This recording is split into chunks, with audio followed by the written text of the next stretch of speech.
আসসালামু আলাইকুম। আজকে আমি আমার একটা অভিজ্ঞতা দেখাবো, নতুন একটা অভিজ্ঞতার জিনিস।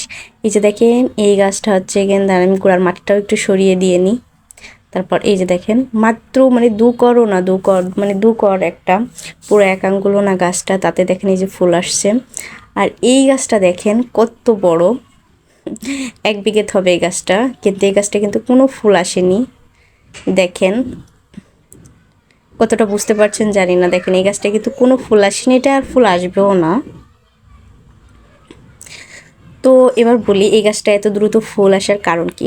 এই দেখেন, এই গাছটা দেখতে পাচ্ছেন যে দুপাশে দুটো ঢাল মনে হচ্ছে। এটার মাঝখানে যে ঢালটা হয়েছিল সেটা হচ্ছে এখানে আমি ভেঙে দিই। এই যে দেখেন, এই যে মাঝখানে দুপাশে দুটো ঢাল দেখছেন, এই মাঝখানটা হচ্ছে এখানে আমি ভেঙে দিয়েছিলাম যখন গাছটা অনেক ছোট ছিল। তারপর হচ্ছে গেন, এই যে দেখেন এখানে দুটো মাথা বের হয়েছে, মানে দুটো ঢাল বের হয়েছে, তার থেকেও আবার দুটো মাথা, মানে দুটো ঢাল ছোট ছোট হয়েছে। আর এইটা এত বড় হওয়া সত্ত্বেও কিন্তু ফুল আসেনি। আর ওইটা হচ্ছে গিয়ে মানে আগাটা ভেঙে দেওয়ার কারণেই হচ্ছে গিয়ে ওইটায় ফুল আসছে। তো এটাই হচ্ছে গিয়ে আমার অভিজ্ঞতা হলো যে গাছ যদি ছোটোবেলায় হচ্ছে গিয়ে আগা ভেঙে দেওয়া হয় তাহলে সেই গাছে দ্রুত মানে ফল আসে।